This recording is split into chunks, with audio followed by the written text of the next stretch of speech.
Early childhood educators and child care providers can provide information about early intervention so that parents can get the help and support that they need.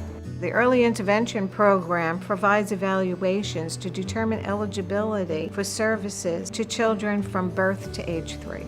Any referral that's made is confidential. All the services that are provided are free of cost. It's provided regardless of immigration status. It's voluntary. It's family-centered. The Early Intervention Program is provided in the natural environment being either the home or the Early Childhood Center. The early childhood educators provide an environment for the children in which they can grow. We provide care not only for their physical well-being, but also for their emotional well-being and their cognitive well-being. If we find after we have observed the child and we've come to a common realization that early childhood intervention would be beneficial, we would tell the parent to contact the early intervention office. We're making sure to diligently take notes and see where our child may fall behind or see where they excel, and share those things with the parents. We have a brochure called Early Help Makes a Difference, which we refer parents to when they want to know more about expected milestones for their child. We would start a conversation by asking the parent to describe certain behaviors they see at home. Home and here can be very, very different. A lot of people have different reasons why they just won't go to early intervention. One of them is really about stigma. They believe that my child has a disability and people are going to look at my child differently. Sometimes if a parent doesn't speak English, they're hesitant to ask for help, but that shouldn't deter them.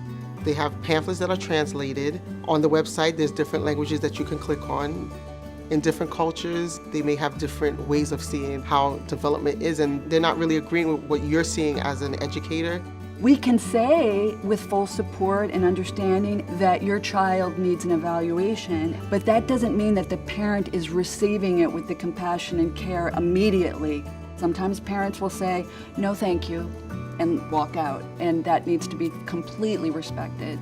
It's also very important that the teachers find a very comfortable way to have conversations with parents.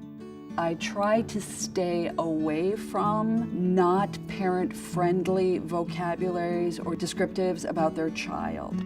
However, sometimes I am working with families who want to know more. For example, autistic spectrum disorder or sensory integration disorder. I will offer articles and information that's informative. My middle son, Jordan, is the one that was referred to early intervention.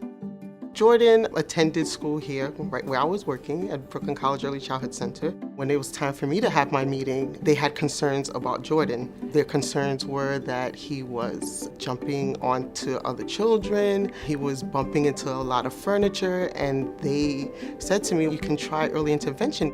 My husband, his reaction was, "There's nothing wrong with him, he's a baby." But I said, "You know what? I'm gonna do it anyway." After the evaluation, she really made me a part of what was going on. His speech therapy was done in school, and so they would see him once in class and once in the clinic. Occupational therapy was done at home. The occupational therapist, she really gave me a lot of help just washing hair, which sounds so simple, but it was such an ordeal. I'm so thankful that the therapist really worked with me and not just worked with him. He gets to first grade and they're like, "Why isn't Jordan in the gifted and talented program?" And I looked at them and I'm like, "Gifted and talented?" Even though my son gets services, that doesn't mean he's not smart. That doesn't mean that he can't excel. And sometimes as parents, we think that if a child has a disability, that they're less, and it's not true. They can soar, they can achieve. And I see that with my own son. Families can call 311 or visit nyc.gov and search for early intervention.